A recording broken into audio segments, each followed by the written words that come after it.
everyone. Without wasting time, directly on the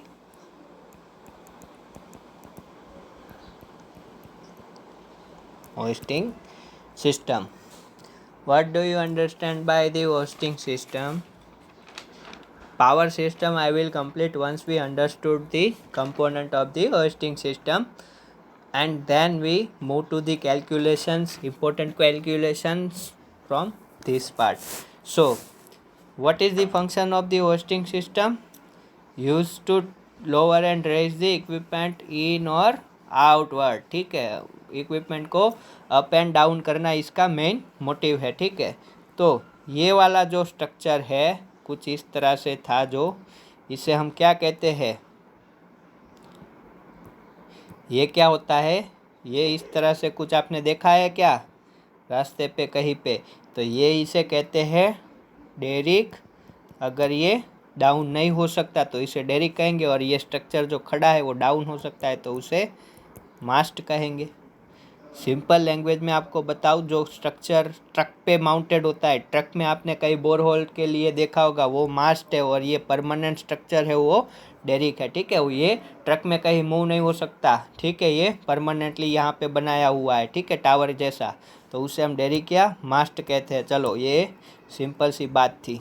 अब बात करते हैं one by one hosting system के कंपोनेंट की. इसको मैं रब कर दे रहा हूँ. सब कुछ कहाँ पे होता है, इसके ऊपर ही होता है. ये वाला जो स्ट्रक्चर ड्रॉ किया था उसके ऊपर एक जो चीज़ होती है, इसके ऊपर एक प्लेटफॉर्म बड़ा बनाया दिया होता है, और यहाँ से ये रिग का स्ट्रक्चर है. ठीक है, ये क्या है, प्लेटफॉर्म है. क्या है, प्लेटफॉर्म, जिसके ऊपर सारे इक्विपमेंट हो गए, और यहाँ से हम बीच में से हमारा रोटरी टेबल, और जो हम आगे बताया था, ठीक है, इस तरह से ये इसके अंदर से जा रहा होगा. ठीक है, तो ये सब अभी रब कर रहा हूँ. क्यों? क्योंकि अभी हम अंडरस्टैंड कर रहे हैं होस्टिंग सिस्टम. तो यहाँ पे होता है एक ड्रॉवर, स्टार्ट होता है ड्रॉवर.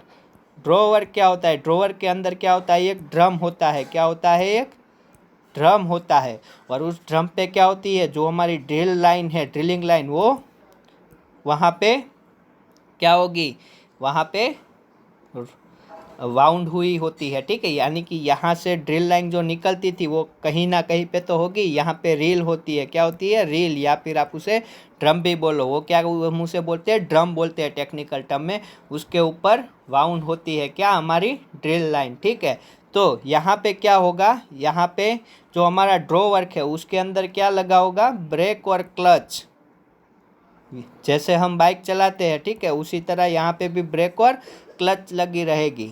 ठीक है, क्यों होती है, इसके ऊपर गियर, ये पूरी बाइक ही है समझ लो, और चेन. ठीक है, क्लच, चेन, गियर और ब्रेक की असेंबली आई होती है. क्यों आई होती है, कि भाई हम क्या कर रहे हैं अभी, ये यहाँ से अपनी ड्रिलिंग लाइन निकल रही है, और ये ड्रॉ वर्क में ड्रम होता है, उसमें विटा के रखते हैं, या फिर वहाँ पे वाउंड हुई होती है, जहाँ से एक लाइन निकलेगी ड्रम पे से, और यहाँ पे ड्रम के साथ साथ ब्रेक, क्लच और गियर का अरेंजमेंट भी होता है. क्यों? क्योंकि इसका मोशन ही तो हमारे ड्रिल पाइप को ऊपर उठा रहा है या लोअर कर रहा है. ये सेक्शन को अप डाउन कहाँ से मिल रहा है, यहाँ से मिल रहा है, तो यहाँ से हमें कंट्रोल रखना होता है. ठीक है, तो वहाँ पे हमें ब्रेक भी लगानी पड़ सकती है जब क्या करना हो, जब इसको डाउन करना, स्टॉप करना हो. क्लच भी लगानी पड़ सकती है. ठीक है, क्लच और गियर होता है तो आसान हो जाता है जब फास्ट ड्रिल करना होता है. ठीक है, एक्टिवा से ज़्यादा अच्छी क्या होती है, गियर वाली गाड़ी होती है कि नहीं होती, वैसे ही सेम टू सेम यहाँ पे अरेंजमेंट होता है ब्रेक और क्लच गियर का. ठीक है, तो ये था ड्रॉ वर्क, और ये था उसका फंक्शन. ये जो अपनी लाइन है यहाँ से जो निकल रही है, सिंगल लाइन है. ठीक है, मल्टीपल लाइन नहीं है, सिंगल लाइन है, वो कहाँ पे चलती, ड्रॉवर से निकलती है, और ये क्या होता है, अपना ड्रम गियर वाली असेंबली होती है जो वाउंड करके रखता है. और ये कहाँ पे रखा जाता है, यहाँ पे प्लेटफॉर्म पे होता है. और इसको कौन पावर देता है, ये पावर सिस्टम अटैच कर रहा हूँ. इसको कुछ चाहिए हमें पावर करने के लिए, तो ये हमारी पावर सिस्टम है जो इसको पावर देती है. ठीक है, यहाँ का पावर इसको एज अ इनपुट पावर मिलता है, और वो यहाँ से एज अ आउटपुट पावर क्या करता है, अपनी रिग यहाँ की असेंबली को डिलीवर करता है, ठीक है।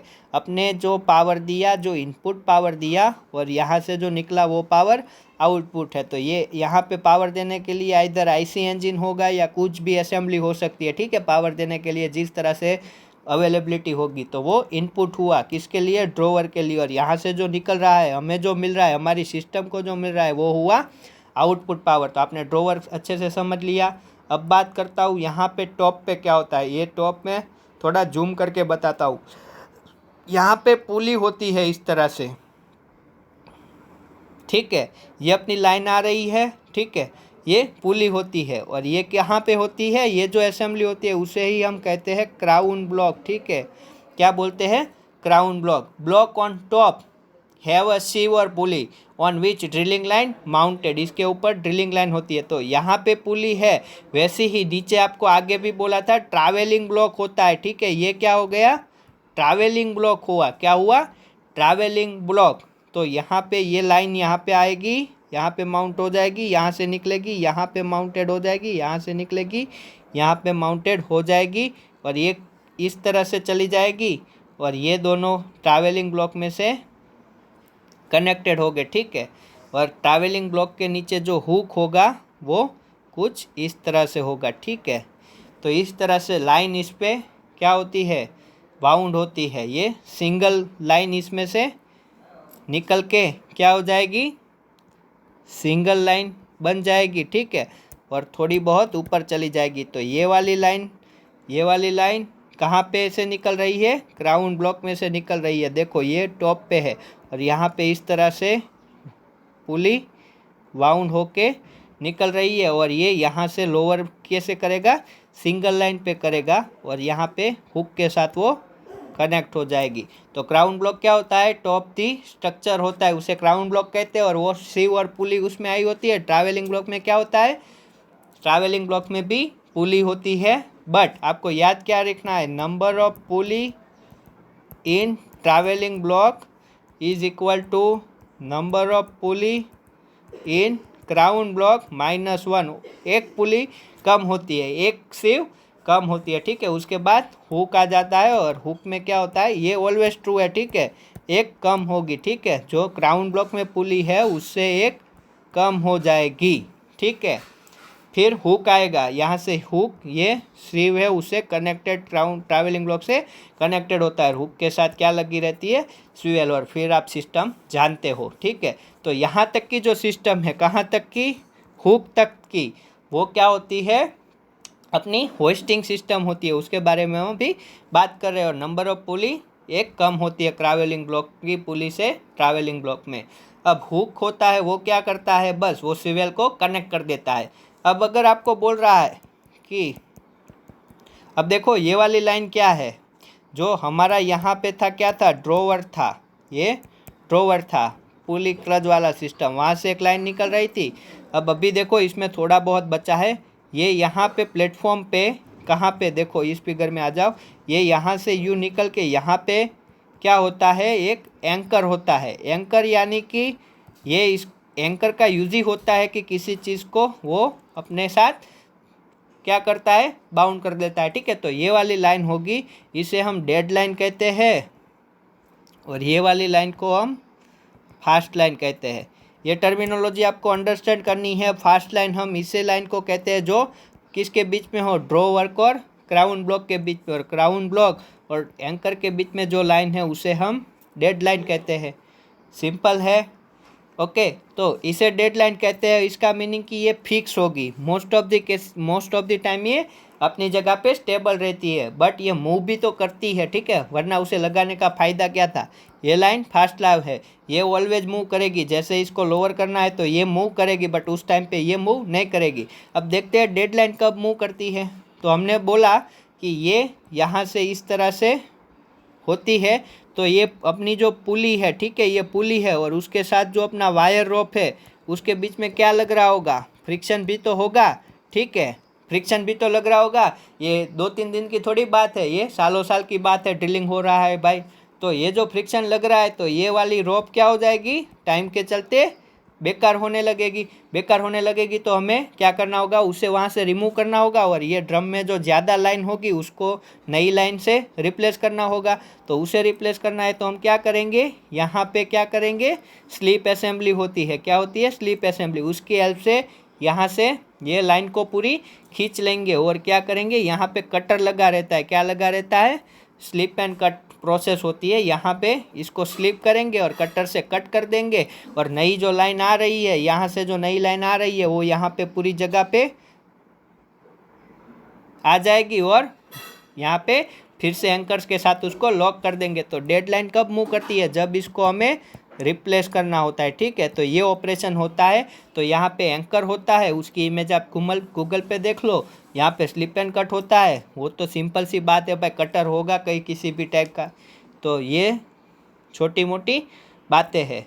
और ये क्राउन ब्लॉक है, जहाँ पे जितनी पुली होती है उससे कम पुली कहाँ पे होती है, ट्रैवलिंग ब्लॉक में। अब बात करते हैं ब्लॉक टैकल सिस्टम क्या होता है। ब्लॉक टैकल सिस्टम में क्या होता है, ब्लॉक टैकल सिस्टम में आता है ट्रैवलिंग ब्लॉक काउंट करते हैं हम, ट्रैवलिंग ब्लॉक, फिर crown block and number of drill line between crown block and travelling block. ठीक है, क्या है ये, number of drill line between crown block and travelling block.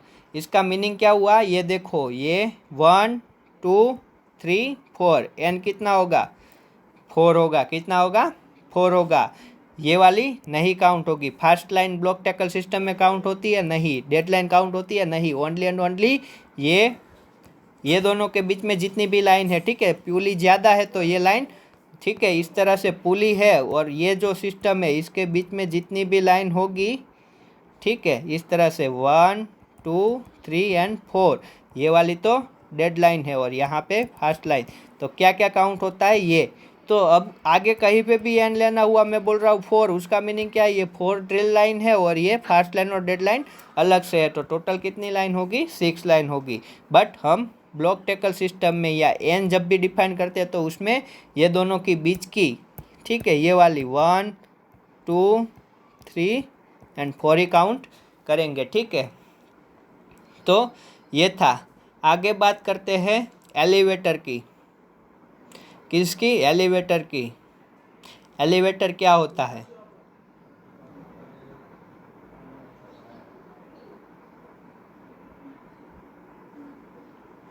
Elevator होता है अ सेट ऑफ क्लैम्प होते हैं। ठीक है, आपने क्लैम्प यानी कि जो कपड़ा सुखाने के चिपटे होते हैं वैसे चिपटे, a set of clamps used when running and pulling drill string into और and out of hole are used connect to travelling block. ठीक है, जब भी हम पाइप को इन एंड आउट करते हैं, ठीक है, तो ये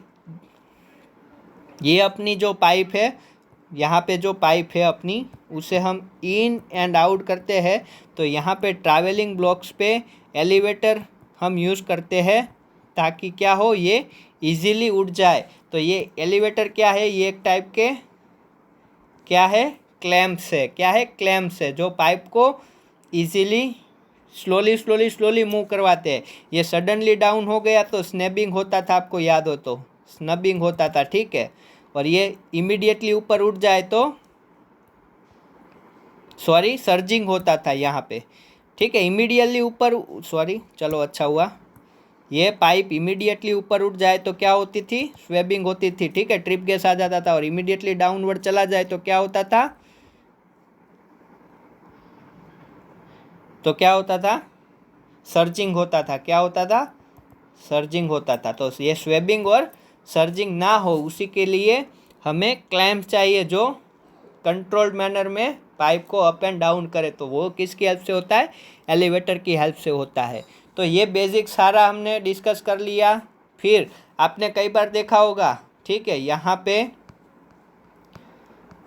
इस तरह से हमारी जो रिग है, ठीक है, यहाँ पे एक बोर्ड लगा रहेगा जहाँ पे इंसान खड़ा रहता है। क्या, इंसान खड़ा रहता है इस तरह से। ठीक है, आपको समझ में आ रहा होगा।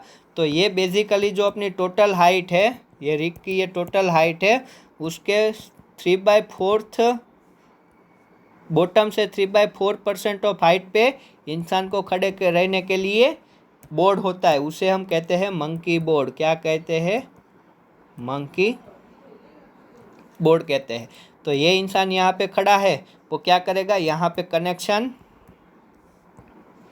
बनाएगा, यहाँ पे पाइप को जब भी कनेक्ट करना होगा तो हेल्प करेगा, ठीक है, अच्छे से पाइप यहाँ पे सपोज करो यहाँ पे पाइप है, तो वो रफ नेक में कई बार रफ नेक होता है। रफ नेक यानी कि आपके घर पे डिश रखने के लिए जैसे असेंबली होती है, वैसे ही रिग पे पाइप रखने के लिए जो असेंबली होती है, ठीक है, घर पे डिश रखने के लिए आप जैसे फर्नीचर बनाते हो, वैसे ही वहाँ पे पाइप रखने के लिए जो फर्नीचर बनाया है उसे रफ नेक कहते हैं। घोड़ा जैसा होता है, ठीक है, घरनो घोड़ो હોય ને એને કહેવાય रफ नेक, वैसा पाइप रखने के लिए होता है, ठीक है। तो रफ नेक में से ऑटोमेटिकली पाइप क्या करेगा?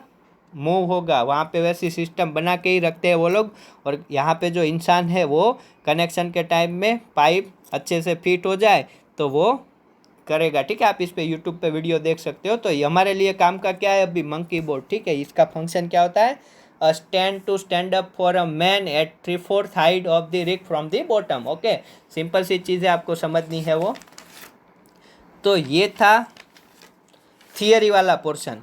अब देखते हैं होस्टिंग सिस्टम का कैलकुलेशन वाला पोर्शन, और फिर क्या होगा? फिर मूव करेंगे नेक्स्ट सिस्टम पे, ठीक है। तो अब मैं बात करता हूँ, पहले कैलकुलेशन स्टार्ट करते हैं। उससे पहले देखो अब हमारा फोकस किस पे रहेगा? ये अपना ड्रॉ वर्क है, ठीक है। इसको हम क्या दे रहे हैं? कुछ इनपुट पावर दे रहे हैं। किसकी हेल्प से? फ्यूल कंजप्शन की हेल्प से। फ्यूल को कंजप्शन कर रहा है, ठीक है। और यहाँ पे ये कुछ आउटपुट दे रहा है। क्या दे रहा है? आउटपुट दे रहा है, ठीक है। इसके साथ क्या कनेक्टेड होती है? यहाँ पे फास्ट लाइन कनेक्ट होती है, और ये इस तरह से जितनी भी हो, ठीक है, ये क्राउन ब्लॉक वाला माल है और ये ट्रैवलिंग ब्लॉक वाला माल है। और इसके साथ कम हो गई है, चलो ये कितना एन देगा? चलो ये 1 2 3 4 5, एन कितना मिलेगा इस केस में? 5 मिलेगा। 1 2 1,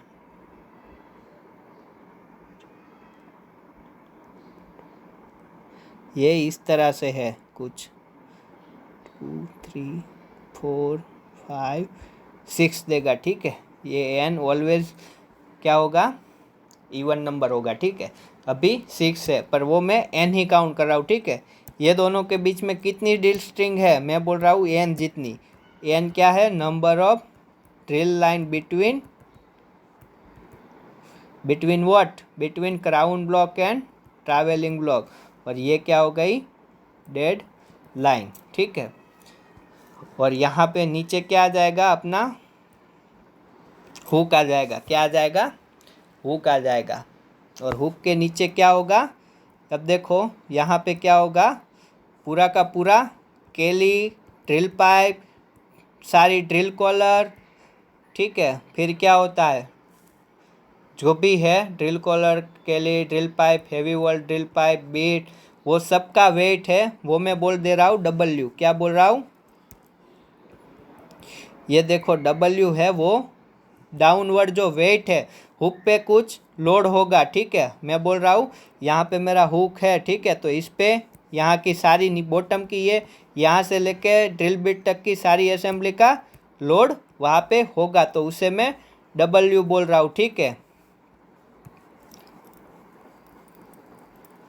और एक चीज़ बोल रहा हूँ, ये जो मेरा डब्ल्यू है वो टोटल वेट है। जो यहाँ से जो लाइन निकल रही होगी, सिंगल लाइन होगी, वहाँ पे हुक पे जो लोड है वो क्या है? उसमें क्या क्या मैं काउंट कर रहा हूँ देखो। ट्रैवलिंग ब्लॉक का वेट प्लस हुक का weight plus drill pipe plus drill string plus drill collar का वेट, ठीक है। पूरी drill string, okay, drill string word है तो ड्रिल स्ट्रिंग ही यूज़ करते हैं, ड्रिल स्ट्रिंग का वेट। बट ट्रैवलिंग ब्लॉक का वेट और ये वेट बहुत ही ज़्यादा होगा, तो ये दोनों हम most of the cases neglect करेंगे। तो आपको डायरेक्टली डब्ल्यू दिया होगा, ठीक है। हुक लोड कहते हैं इसे, क्या बोलेंगे, हुक लोड कहते हैं। ठीक है, आपको हुक लोड दिया होगा, क्या दिया होगा आपको, डायरेक्टली हुक लोड भी दे देते हैं। ठीक है, अभी के लिए समझो यहाँ पे हुक पे कुछ लोड लग रहा है, फिर जैसे यूज़ आएगा वैसे समझते हैं। अब इसके लिए कैलकुलेशन स्टार्ट करते हैं। मैं आपको 1 2 3 4 5 6 7 8 जितने भी कैलकुलेशन है 1 बाय 1 हम देखने वाले हैं। ठीक है, हम 1 बाय 1 देखने वाले हैं। So let's move.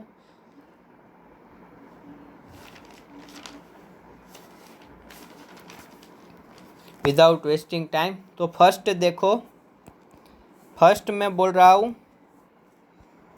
यहाँ पे जो इनपुट पावर दे रहे हैं वो कितना होगा।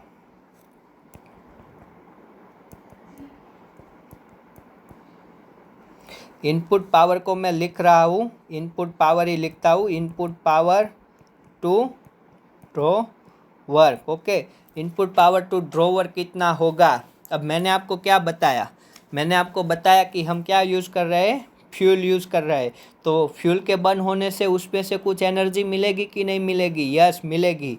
अब मैं आपको बोलूँ इनपुट पावर, पावर किस यूनिट में होता है, जूल पर सेकंड, या फिर मैं बोलूँ वॉट, या फिर इसी के इक्विवेलेंट यूनिट आप लिख सकते हो पाउंड फोर्स,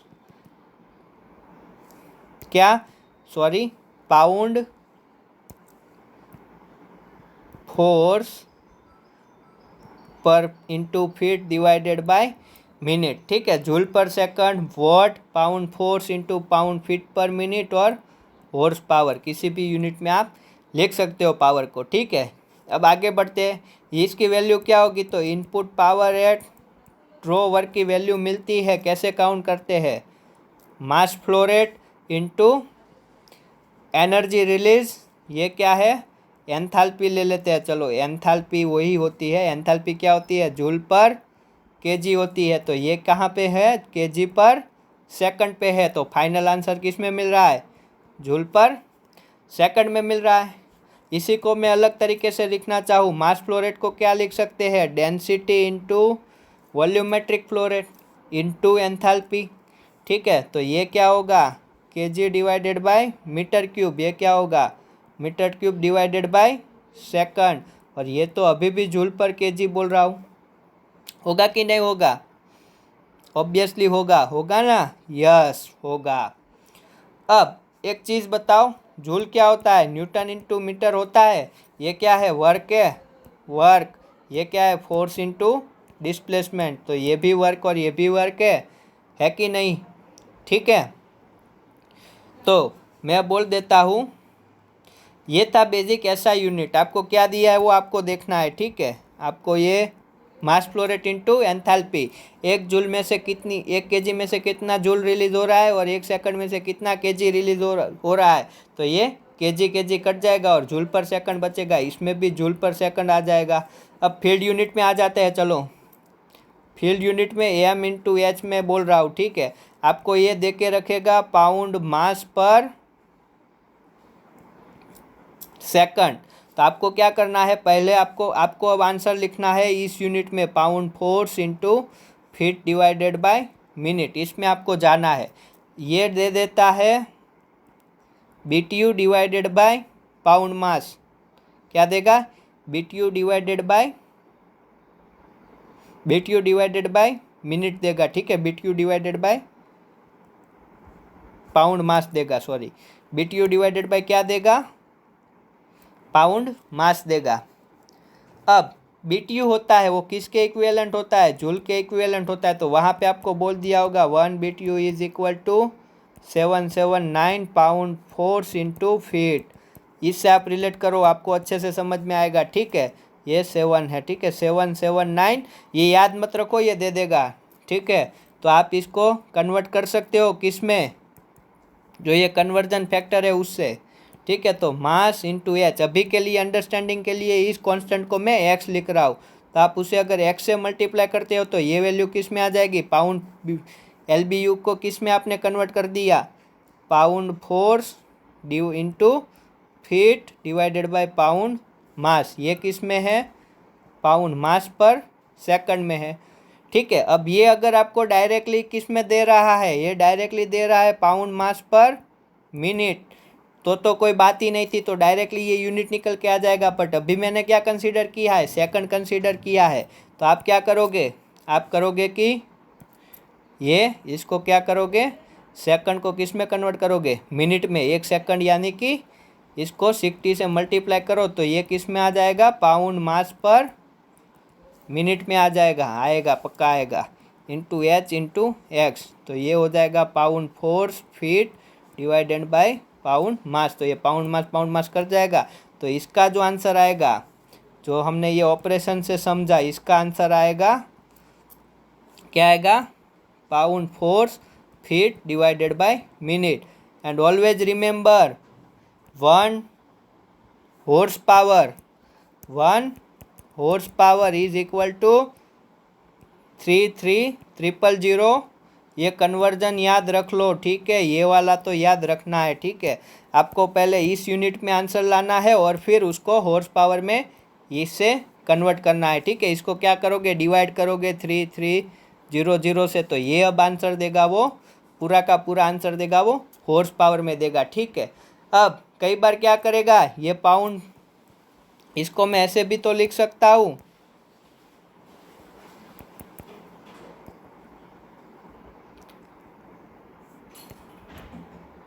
ठीक है।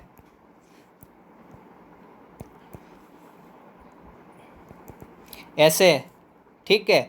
ऐसा अगर दे रहा है तो वो आपको क्या दे रहा है, पीपीजी में डेंसिटी दे रहा है फ्लूइड की, किसकी, फ्लूइड की जो यूज़ हो रहा है, और उसका फ्लो रेट क्यू दे रहा है, ठीक है। तो कंफ्यूज मत हो, आप इतना ही याद रखो, आपको यही करना है और यूनिट को क्या करना है, कन्वर्ट करना है, ठीक है। आपको ये 2 फॉर्मूला याद रखने और यूनिट को कन्वर्ट करना है। और इक्विवेलेंट यूनिट मैंने आपको बता दिया, ये और ये 3 इक्विवेलेंट होते हैं, ये चारों इक्विवेलेंट होते हैं। और ये जो है ये वाला, इसे ही हम BTU बोलते हैं, ठीक है। BTU क्या है, पाउंड फोर्स इंटू फीट के इक्विवेलेंट होता है, उसका कन्वर्जन फैक्टर आपको दिया होगा, ठीक है। तो यही कर रहे हैं, और ये ऐसा क्यों करते हैं वो भी समझ लिया। तो आपको क्या करना है, मास फ्लो रेट इंटू एंथैल्पी, या फिर volumetric flow rate into density, ये हो गया मास फ्लो रेट इंटू एंथैल्पी। अब यूनिट कन्वर्ट करना आपको आना चाहिए, ठीक है। मैं बोल रहा हूँ वो कोई भी यूनिट में क्यों ना आपसे पूछ ले, कोई भी यूनिट में पूछ ले, आपको क्या करना है, आपको याद रखना है, आपको आंसर पाउंड फोर्स फीट पर मिनट पे निकालना बोलेगा, ठीक है। ये भी चेंज कर सकता है, मिनट का सेकंड, फीट का इंच, बट आपको क्या याद रखना है, ये यूनिट है, मुझे उसमें आंसर लाना है, और मोस्ट ऑफ द केसेस से हॉर्स पावर में पूछता है, ठीक है। तो ये कन्वर्जन आपको याद रखना है, ठीक है। 1 horse power is equal to ये कन्वर्जन होता है, ठीक है। तो आपको क्या याद रखना है, मास फ्लो रेट इंटू एंथैल्पी, या फिर volumetric flow rate density into enthalpy. फिर यूनिट आप अपने आप से कन्वर्ट करो। आप चाहो तो डायरेक्ट फॉर्मूला भी याद रख सकते हो अपने हिसाब से बना के, ठीक है। आप चाहो तो याद रख सकते हो, बट मैं तो ऐसे ही चलता हूँ, यूनिट कन्वर्ट करता हूँ।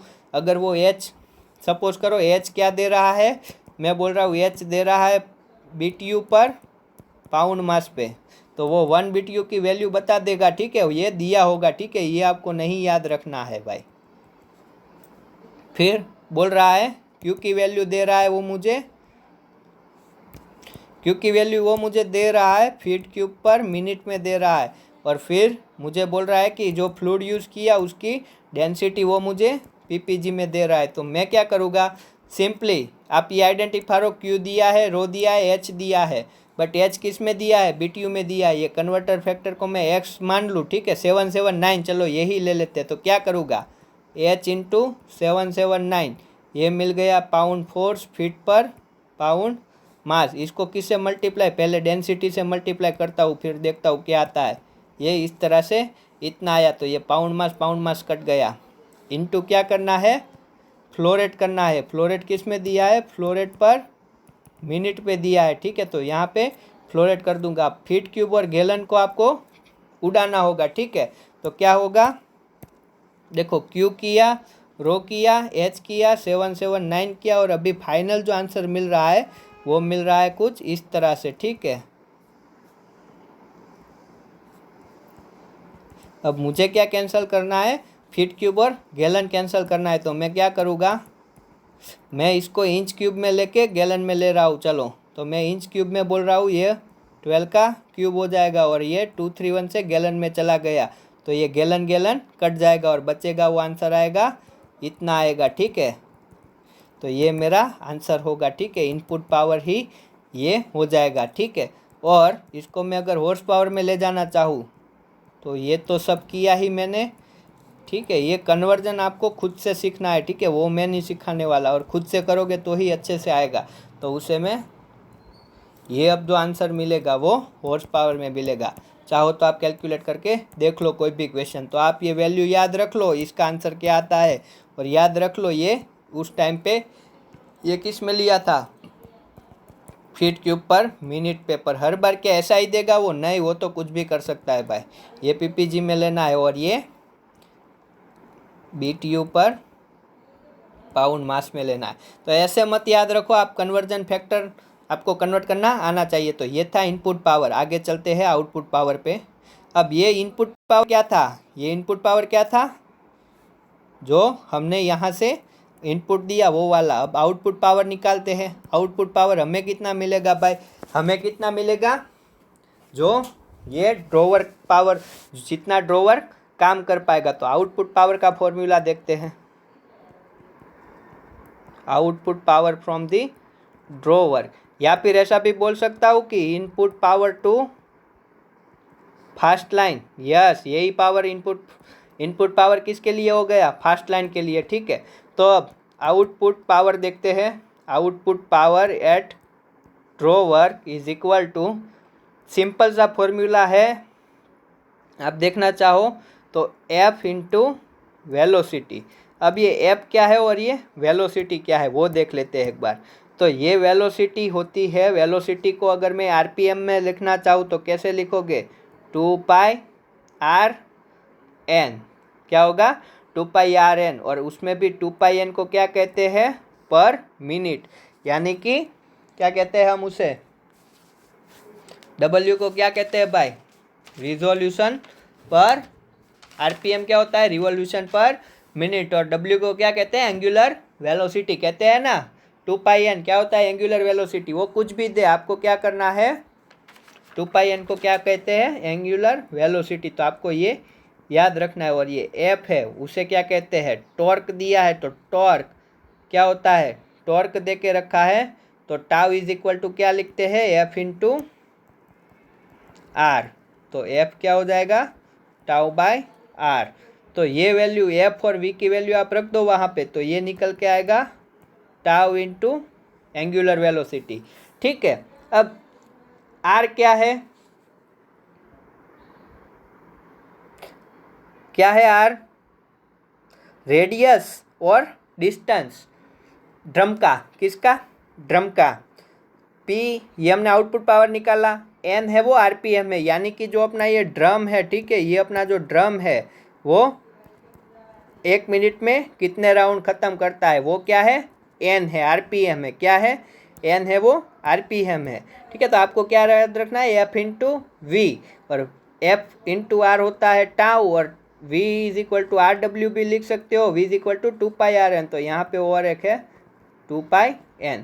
तो आप कितने फॉर्मूला याद रखोगे, 1 2 3 एंड 4, इतने से काम चल जाएगा। और ये वाला अगर डायरेक्टली यूज़ करना है तो 5। Again unit conversion you can do, अगर डायरेक्टली यूनिट कन्वर्टेड वाला फॉर्मूला याद रखना है, that's your wish, you can develop your with your side, but मैं बोल रहा हूँ एसआई में ही याद रखो। 100% वो फील्ड यूनिट में नहीं जाएगा ऐसे केसेस में, वो एसआई में ही डेटा दे देगा। ये मेरा मानना है, सबका मानना अलग हो सकता है, ठीक है। आप अगर ये 5 चीज़ें जानते हो तो किसी भी तरह से आप आउटपुट पावर निकाल सकते हो, ठीक है। और सिंपल सी चीज़ें आपने ट्रांडल 12th में भी की है, ठीक है। तो सिंपल आप यूनिट कन्वर्जन भी कर दोगे ना, आपको अगर यूनिट कन्वर्जन भी अच्छे से आता है ना, तो भी इसमें कोई फॉर्मूला भी याद रखना नहीं पड़ेगा, ठीक है। अब डायामीटर दिया है तो रेडियस में कन्वर्ट करना मत भूलना। तो ये था सेकंड वाला। थर्ड चीज़ देखते हैं, इसमें इफ़िशियंसी क्या निकल के आएगी। इफ़िशियंसी क्या होगा, जो हमने आउटपुट पावर निकाला ऑफ दी ड्रॉवर, ये कौन सी इफ़िशियंसी है, ये ड्रॉवर की इफ़िशियंसी है, ठीक है। बहुत सारी इफ़िशियंसी आएगी, और इफ़िशियंसी नॉर्मली आउटपुट अपन इनपुट होता है, बट ये ड्रॉवर की है, तो ये ड्रॉवर वाला। और इनपुट क्या है, ये ड्रॉवर वाला। वो कैसे आपको क्या पूछ सकता है, देखो वो कुछ भी घुमा सकता है, ये दे देगा, ये भी दे देगा, या फिर ये कैलकुलेट करवाएगा, ये दे देगा और आउटपुट में से कुछ एच निकालने को बोलेगा कि जो फ्लूइड यूज़ किया उसकी एंथैल्पी क्या है। तो आप डिफरेंट क्वेश्चन पे मत जाओ, कॉन्सेप्ट क्लियर रखो, आपको जो दिया है वैसे उसको कन्वर्ट करते जाओ और फाइनल डेस्टिनेशन तक पहुँचो। तो ये था हमारा पावर सिस्टम का calculation which we have completed. तो आप ये याद रख लो, इफिशियंसी याद रखो, इसमें जो 5 पैरामीटर बोले वो याद रख लो, एंड इसमें तो ये 2 ही मेरे हिसाब से मेन फॉर्मूला है, ठीक है, और वो भी यूनिट कन्वर्ज्ड है, ठीक है।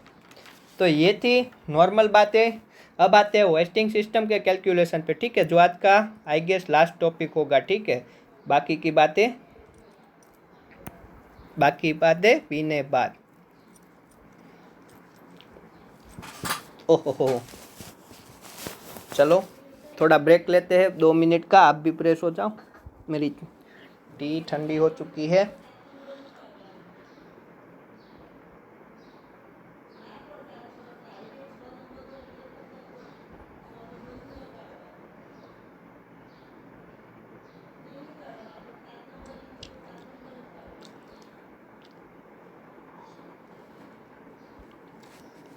तो अब आते हैं वेस्टिंग सिस्टम के कैलकुलेशन पे। इस पे से क्वेश्चन कभी आया नहीं है, इस पे से यानी कि पावर सिस्टम पे। तो नेक्स्ट गेट में लिख के रखो, आ सकता है, ठीक है।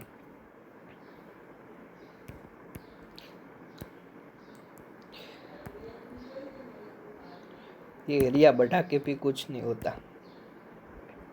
ओके, चलो अब बात करते हैं होस्टिंग सिस्टम के कैलकुलेशन की।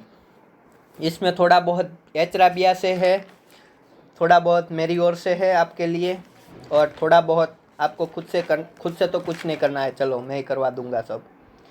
तो आज हम बात करेंगे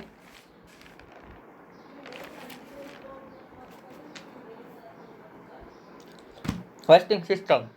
एक क्वेश्चन आ चुका है इसमें से, ठीक है।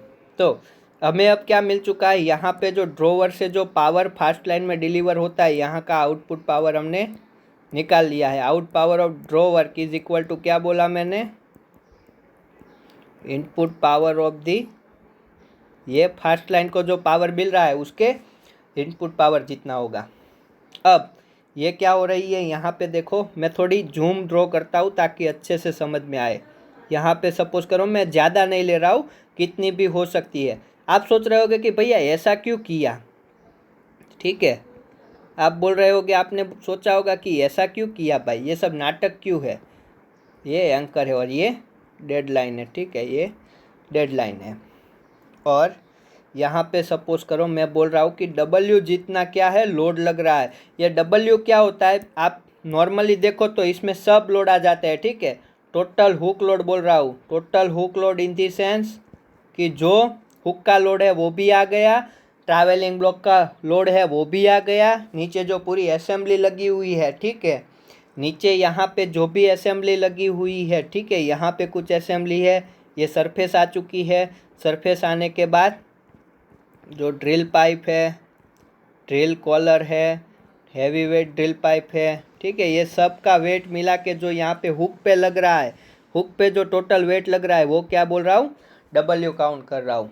अब मैं बोल रहा हूँ ये W है, ठीक है, ये क्या है, W है। तो फर्स्ट देखो अच्छे से समझो, ये मैं बोल रहा हूँ ये है total hook load need to lift और डाउन, जो उठाना है, ऊपर उठाना है, डाउन करना है, वो वाला लोड, उसे मैं बोल रहा हूँ W जितना। कितना, W जितना, इक्वल टू, इसे मैं क्या बोल रहा हूँ, W बोल रहा हूँ। क्या बोल रहा हूँ, W बोल रहा हूँ। दूसरी चीज़, चलो आते हैं फर्स्ट केस समझते हैं हम आइडियल सिस्टम पे। फर्स्ट केस है अपना, जो केस 1 है वो मैं बोल रहा हूँ आइडियल कंडीशन। आइडियल कंडीशन की बात हम वो करते हैं कि जब मैंने बात बोला था कि ये पुली है हमारी, ठीक है, ये जो हमारी पुली है यहाँ पे, और ये जो लाइन है इसके बीच में फ्रिक्शन जो था वो हम आइडियल सिस्टम में क्या काउंट करते हैं, no friction between, no friction between, कहाँ पे, no friction between the pulley and drill line. Okay, तो वो फ्रिक्शन हम नहीं काउंट करते। अब आगे बढ़ते हैं, ये टोटल हुक लोड कैसे काउंट करते हो बाद में देखेंगे। अभी समझ लो कि यहाँ पे जो मुझे लोड की फाइनल वैल्यू मिल रही है, ठीक है, यहाँ पे यहाँ का बाउंस वेट होगा क्योंकि ये सब ड्रिलिंग फ्लूइड के इनसाइड है, ठीक है। आप किसी भी वेट को, आप सपोज करो आपका वेट आप एयर में करो और पानी में डूबने के बाद करो, इक्वल नहीं होगा। आप पानी में जाओगे तो आप हल्के हो जाओगे। कोई भी चीज़ आपको एक्सपेरिमेंट करना हो तो आप एक पत्थर ले आओ, उसका वेट फील करो और फिर उसको पानी में डुबा के उसका वेट फील करो, पानी में वेट कम आएगा। तो यहाँ पे हम बोयंस वेट काउंट करते हैं जो भी ड्रिलिंग फ्लूइड के इनसाइड है वो सब का, ठीक है। बट अभी के लिए मान लो कि हुक पे जो हमें फाइनल जो लोड लिफ्ट करना है वो ज़्यादा कम है वो नहीं, पर जो फाइनल जो लोड चाहिए वो हुक लोड है। बट आप ये बात ध्यान रखना, इसका बोयंस वेट काउंट होगा और इसका एयर का वेट, एयर का यानी कि जो नॉर्मल mg होता है वो वाला, और इसमें बोयंसी फैक्टर इनटू mg, तो वो आगे देखेंगे। बट केस 1 ले रहा हूँ, तो अगर मुझे जो इफेक्टिव लोड यहाँ पे उठाना है वो अगर W है, ठीक है, ये जो W है वो आइडियल कंडीशन है वो W है, और दूसरी चीज़ उसमें लिख रहा हूँ, चलो दूसरी चीज़ लिखते हैं, उसके बाद ये लिख दूंगा, चलो फिर से लिख दूंगा। एक चीज़ पहले नोमेनक्लेचर डिफाइन कर लेते हैं। चलो दूसरी चीज़ है वो बोल रहा हूँ कि जो हुक पे वेलोसिटी मिल रही है, हुक पे जो वेलोसिटी मिल रही है, हुक के जो वेलोसिटी है उसका मीनिंग क्या हुआ, अपना जो पाइप और वो है जो जिस वेलोसिटी से हुक पे जो वेलोसिटी है वो वेलोसिटी में बोल रहा हूँ इस तरह से V ब्लॉक, लोड क्या है W है, वेलोसिटी क्या है V ब्लॉक जितनी, ठीक है। अब आपको पता हो F इंटू V क्या होता है, चलो वो अभी नहीं बात करते, चलो भाई मैं भी कहाँ, तो ये मैंने बोला हुक वेलोसिटी के बारे में। अब फर्स्ट कंडीशन हम अपनी डिफाइन कर लेते हैं, case 1 ideal condition. What does mean that, आपको क्या बोला आइडियल, कि no friction between pulley and drill line, drill line और पुली के बीच में कोई फ्रिक्शन नहीं है। तो इस केस में अब मैं लिखना चाहता हूँ फास्ट लाइन पे कितना लोड आ रहा होगा, जिसे मैं डिनोट करता हूँ एफ क्या है, फास्ट लाइन लोड है। चलो यहाँ पे कोई फ्रिक्शन नहीं है, यहाँ पे भी कोई फ्रिक्शन नहीं है, यहाँ पे भी कोई फ्रिक्शन नहीं है। यहाँ पे अगर ये W लोअर हो रहा है तो वो इस सब में क्या होगा, इक्वली डिस्ट्रीब्यूट होगा। कैसे, अगर मान लो ये 1 2 3 4 है तो ईच में क्या होगा, W/N W/N W/N W/N, तो यहाँ पे कितना मिलेगा W/N W/N। अगर ये चीज़ पता नहीं है तो स्टैंडर्ड 12th की बुक खोल के देख लेना, मैं नहीं बताऊंगा, ठीक है, ये होमवर्क चलो आज के लिए, ठीक है।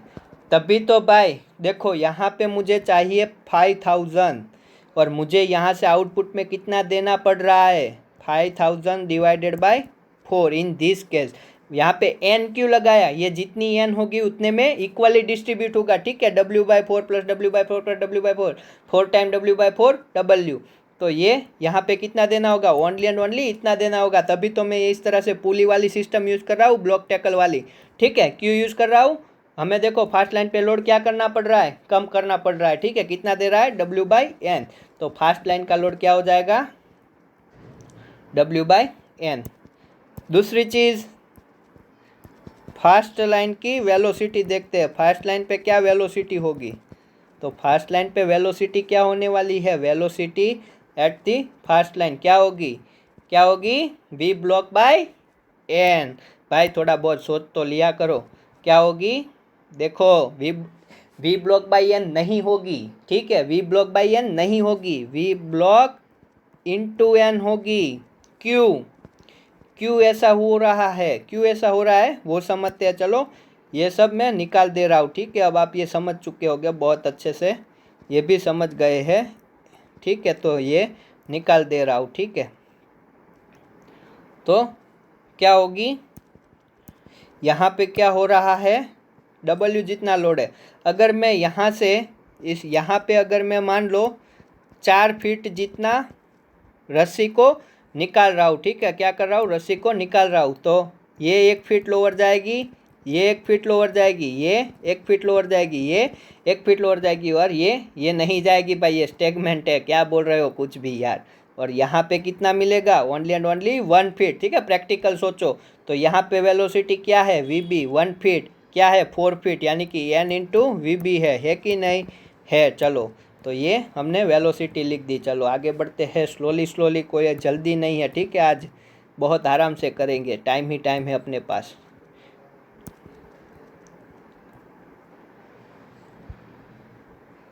चलो आगे बढ़ते हैं, और एक चीज़ लिखते हैं, थर्ड वन लिखते हैं, डेडलाइन लोड एंड डेडलाइन तो फिक्स है, तो वहाँ की वेलोसिटी तो 0 हो जाएगी। तो डेडलाइन लोड लिखते हैं, डेडलाइन लोड में बोल रहा हूँ, क्या बोलेंगे, FD बोल देते हैं। ये क्या है, नहीं FD नहीं बोलेंगे, डेडलाइन लोड ही बोलो, डेडलाइन। तो ये बोल रहे हैं, ये भी कितना हो जाएगा, W/N जितना। कौन सी कंडीशन ली है, अभी देखो आइडियल कंडीशन ली है हमने, ठीक है। आगे बढ़ते हैं, अब हम बात करेंगे नॉन आइडियल कंडीशन की, और यहाँ पे VD क्या हो जाएगी, वेलोसिटी ऑफ डेडलाइन 0 होती है, ठीक है। अब केस 2 लेते हैं नॉन आइडियल कंडीशन पे,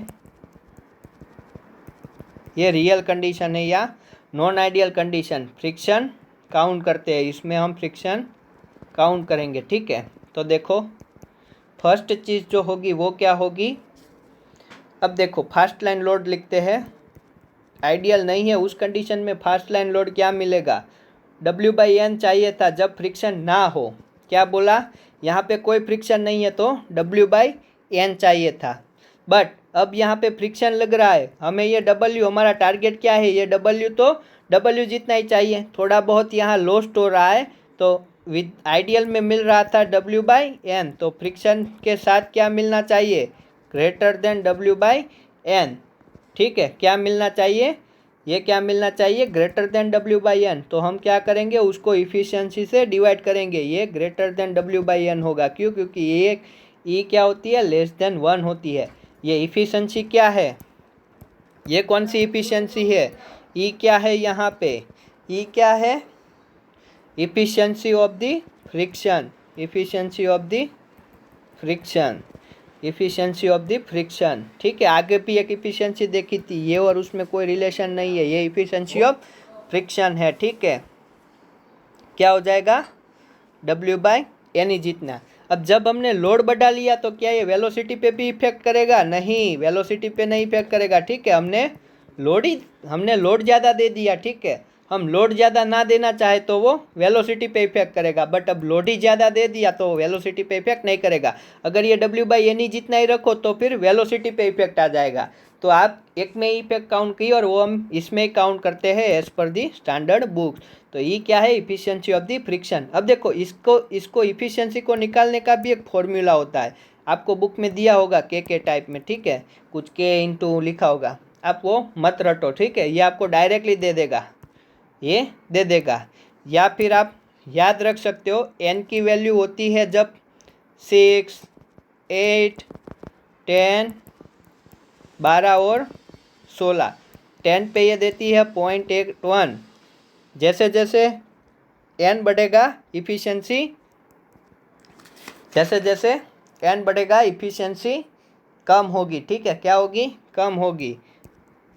ये 0.78, 0.753, यहाँ पे आ जाएगा 0.842 एंड यहाँ पे आ जाएगा 0.874। तो आप ये याद रख सकते हो, बहुत ही आसान है इसको याद रखना, कैसे, जो 10 पे याद रखो 0.81 और फिर 0.03 हर बार बात करो तो आपको अप्रोक्सीमेट वैल्यू मिल ही जाती है, ठीक है। तो ये था, ये E की वैल्यू देगा, और E किस पे डिपेंडेड है, number of line between ground block and travelling block. तो जैसे N बढ़ेगा इफिशियंसी कम होगी, ठीक है, तो ये आपको याद रखना है, ठीक है। आगे बढ़ते हैं, अब तो इसमें ये तो उतना ही रहेगा। थर्ड चीज़ देखते हैं, डेडलाइन लोड कितना हो जाएगा, ये W/N जितना ही रहेगा, ठीक है। डेडलाइन लोड में भी कोई इफेक्ट नहीं आएगा, क्यों? क्योंकि भाई ये तो स्टेगमेंट होता है, ठीक है। स्टेगमेंट या सॉरी स्टेगमेंट कहाँ बोल रहा हूँ, टेशनरी होता है, ठीक है। ये क्या होता है, टेशनरी होता है। उसका मीनिंग क्या है कि ये मूव नहीं करती है, तो उसमें फ्रिक्शन भी नहीं होगा। और V ड्रिल लाइन क्या होगी, 0 होगी।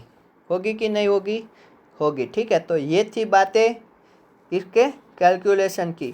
आप इसका फॉर्मूला मत याद रखो, इसकी वैल्यू याद रखो 10 पे, और फिर 0.03 ऊपर जा रहे हो तो बढ़ाओ, नीचे आ रहे हो तो कम करो। Number of the line increase, efficiency will decrease.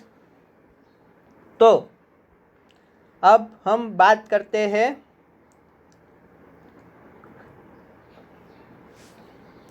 ये देखी हमने आइडियल कंडीशन देखी, क्या देखी, आइडियल कंडीशन और रियल कंडीशन। अब दोनों कंडीशन के लिए बात करते हैं हम मैकेनिकल एडवांटेज की।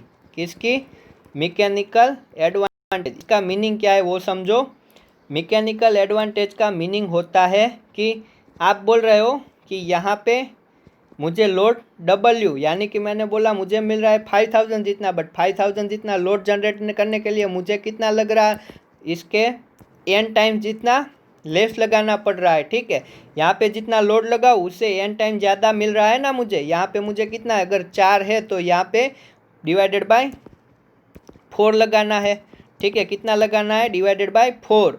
तो उस हिसाब से आप देखो अगर, तो ये कितना हो जाएगा, कुछ 1250 जितना मिलेगा I think.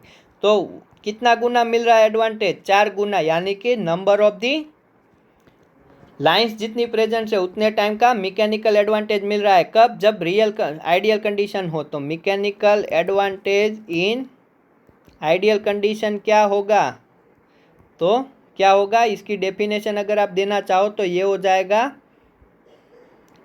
Hook load divided by fast line load. क्या होगा, hook load divided by fast line load. ये था W और ये था W/N, तो आंसर आएगा N टाइम जितना हमें क्या मिल रहा है, बेनिफिट मिल रहा है। बट हम रियल कंडीशन की बात करें, हम रियल कंडीशन की बात करें तो ये W था, तो ये W/N ही आएगा, तो आंसर मिलेगा N, ठीक है। तो यहाँ से भी E डिफाइन कर सकते हो, रियल अपन मैकेनिकल एडवांटेज, रियल अपन मैकेनिकल एडवांटेज आइडियल, ठीक है। बहुत ही सिंपल सी चीज़ है, ये आपको मिल गई इफिशियंसी। तो ऐसे भी निकाल सकते हो, ये याद रखो, कुछ भी पूछ सकता है, ठीक है।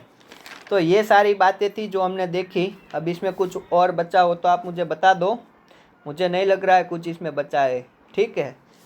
मैकेनिकल एडवांटेज भी हमने देख लिया, रियल आइडियल। चलो बुक में आप देख लो, कुछ बचा हो तो देख लेना, नहीं बचेगा टेंशन मत लो, नहीं बचेगा। अब बात करते हैं पावर की, ठीक है। अब बात कर लेते हैं इनपुट पावर क्या होता है।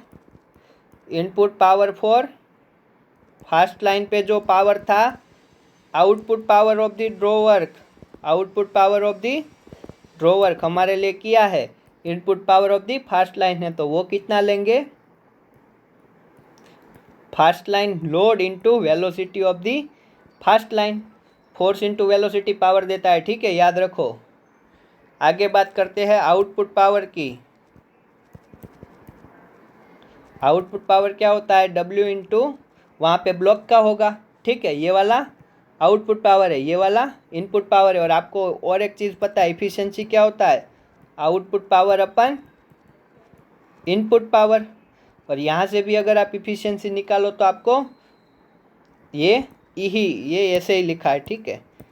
ये इफिशिएंसी ऐसे भी निकल सकती है, कुछ है नहीं भाई। देखो F को रिप्लेस करो EW से, NEW से, और VB को रिप्रेजेंट करो NVF से, ठीक है। तो आपको ये मिल जाएगा, ठीक है। तो इसमें से भी क्वेश्चन बन सकता है। ये क्या लिखा है, आउटपुट पावर, ये क्या है, इनपुट पावर, तो ये क्या है, एफिशिएंसी ऑफ द सिस्टम, यानी कि फ्रिक्शन की वजह की जो इफिशिएंसी है, ठीक है। ऐसे भी निकाल सकते हो, मैकेनिकल एडवांटेज से भी निकाल सकते हो, और ये आगे तो सब बेसिक सी चीज़ें आपको बता दी। तो ये थी हमारी सिस्टम। अब इसको रिवाइज नहीं कर रहा हूँ, आप फिर से देख लो वीडियो, रिवाइज करना है तो ठीक है। अब हम काउंट करने वाले हैं, ये अब इम्पोर्टेंट होने वाला है, ठीक है। अब देखो total load applied on derrick, वो काउंट कैसे करेंगे? तो total load applied on the drilling, जो हमने काउंट किए सारे लोड, उसका सम करो। कौन कौन सा? देखो फास्ट लाइन का load, hook load plus dead line का लोड, ये तीनों का सम क्या देता है? Total load applied on derrick. तो आप इसमें वैल्यू रखो, ये क्या था? W/NE, ये क्या था? W, और ये क्या था? W/N, ठीक है। ये मिल जाएगा आपको, बट ये कब आएगा? जब रनिंग हो रहा हो, ठीक है। स्टैटिक कंडीशन पे नहीं मिलेगा, रनिंग कंडीशन पे मिलेगा। अब आपको वो निकालने को बोल रहा है। स्टैटिक डेरिक लोड क्या होगा? स्टैटिक डेरिक लोड क्या होगा? तो स्टैटिक डेरिक लोड होता है जब ये स्टेशनरी हो, स्टैटिक हो। तो स्टैटिक में तो कोई इफिशियंसी क्या लेंगे? 1 ले लेंगे। क्यों? क्योंकि इफिशियंसी क्या ले लेंगे? 1 ले लेंगे। तो स्टैटिक कंडीशन पे एफ क्या निकल के आएगा? W/N, W plus W/N। देखो ये आपको ध्यान रखना है। वो बोल रहा है कि स्टैटिक कंडीशन है, यानी कि अभी कोई ड्रिलिंग नहीं हो रहा है, अभी बस स्थिर है, अभी ड्रिलिंग स्टार्ट ही नहीं किया है, अभी तो बस सिस्टम डेवलप की है। तो क्या होगा? FD ये हो जाएगा, ठीक है। आपको ये ध्यान रखना है। इसके बाद हम डेरिक प्लान देखते हैं। तो अब देखेंगे डेरिक प्लान, जो ये आज का लास्ट टॉपिक होगा। ये आपको समझना है, तभी आपको अच्छे से आएगा, ठीक है। तो ये ज़्यादा टाइम नहीं लेगा, 10-15-20 मिनट लेगा शायद, ठीक है। तो अब तक के सारे इक्वेशन आपको देख लेने हैं, आपको लिख लेने हैं। एक क्वेश्चन एचराबिया में से आपको प्रैक्टिस करना है। 14 चैप्टर है रिग कंपोनेंट, और थियरी आपको कहाँ से देखनी है? एरियट-वेट से। हम दोनों का कॉम्बिनेशन देख रहे हैं। और अब जो पढ़ाने जा रहा हूँ डेरिक प्लान, वो आपको ना तो एचराबिया में मिलेगा ना एरियट-वेट में मिलेगा, ठीक है। वो I think I don't know exact, but आपको शायद SP की बुक में मिल सकता है, या फिर कहाँ पे, आई गेस एक बुक का नाम नहीं याद है, बट आप यहाँ से देखो, आपको SP में भी मिल जाएगा शायद। तो अब तक जो देखा वो मैं रब कर रहा हूँ, ठीक है। तो आपको ये याद रखना है, स्टैटिक डेरिक लोड क्या होता है? ये डेरिक लोड यानी कि पूरा रिग पे जो लोड लगा है उसकी बात कर रहा है, ठीक है। आपको कुछ भी आए, आपको कन्वर्ट करना आना चाहिए। दूसरी चीज़, ये जो W लेते हैं, अज्यूम करो ये अपनी रिग है, ठीक है, और यहाँ पे क्या है? अपना हुक है। अब ये सरफेस है, ये सरफेस है, और ये डाउन सब सरफेस है, यानी कि सरफेस का डाउन वाला पोर्शन है। तो यहाँ पे जो असेंबली है, यहाँ पे जो पूरी असेंबली है, तो ये किस में है? ड्रिलिंग फ्लूइड पे होती है, ठीक है। तो ये वाला जो केली वाला यहाँ तक का पोर्शन है, इसका लोड मैं W1 बोलूँ। ये वाली असेंबली W2 जितना लोड लगाती हो, उसमें क्या है? Load of the pipe, load of the drill collar, load of the bit, वो सब।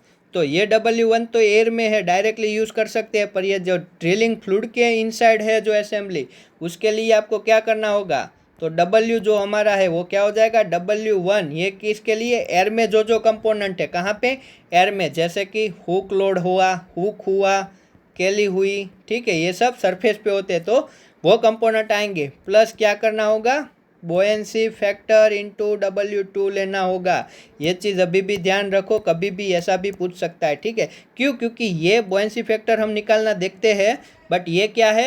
एयर वेट है। एयर वेट को अगर आप बोयेंसी फैक्टर से मल्टीप्लाई करो, तो वो जो टोटल लोड मिलता है वो होता है बोयेंस वेट, ठीक है, बोयेंस वेट। और ये बोयेंसी फैक्टर की वैल्यू ऑलवेज लेस देन 1 होगी। क्यों? क्योंकि ये फ्लूइड में हम मेजर कर रहे हैं, जैसे आपको पानी वाला एग्जांपल दिया था, ठीक है। तो फ्लूइड में मेजर करिए तो लेस देन 1 होगा, तो ये वैल्यू कम आएगी, ये पूरा कम आएगा, ठीक है, W2 से कम आएगा। तो ये वैल्यू आपको काउंट करनी है, जो कंपोनेंट क्या है?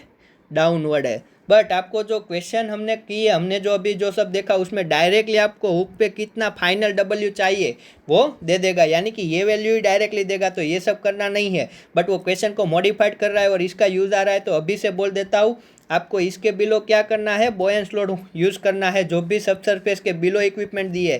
केली भी बोल रहा है कि सब सरफेस के बिलो है, तो यहाँ पे भी बोयेंसी फैक्टर लग जाएगा, ठीक है।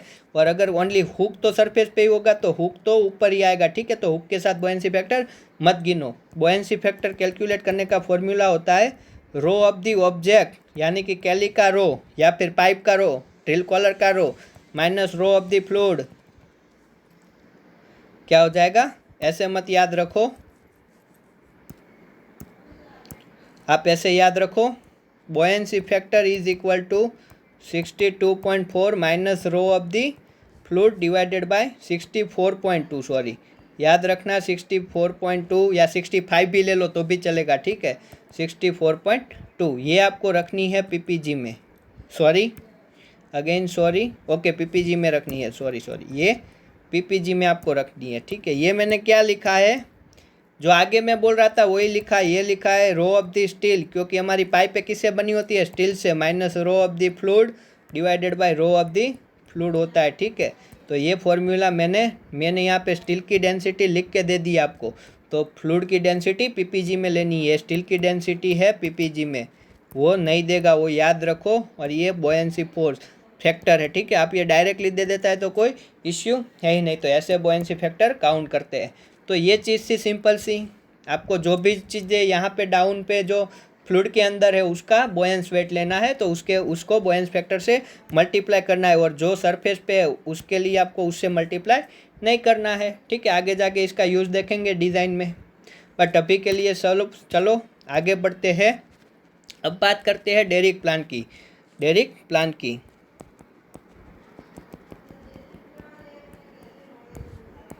डेरिक प्लान में हम क्या देखेंगे, हम देखेंगे डेरिक का इक्विवेलेंट डेरिक लोड क्या होता है, इक्विवेलेंट डेरिक लोड क्या होता है, जिसे मैं बोल रहा हूँ FDE। दूसरा डेरिक की इफिशिएंसी क्या होती है, देखो वो वाली इफिशिएंसी जहाँ पे जो भी इफिशिएंसी पड़ी थी उसका वहीं पे यूज़ करना, ठीक है। डेरिक की इफिशिएंसी क्या होती है, इक्विवेलेंट डेरिक लोड क्या होता है, और थर्ड वन जो हमने देख लिया है वो है डेरिक पे टोटल कितना लोड होता है। तो ये हमने अभी देखा है कि डेरिक पे टोटल कितना लोड होता है, कितना होता है W/NE, ये क्या लिखा, fast line load, plus W, ये क्या लिखा, hook load, plus dead line load, ये कितना होता है W/N, ये हमने अभी देख चुके हैं। तो ये थर्ड वाला हमने देख लिया है, अब ये दो देखेंगे।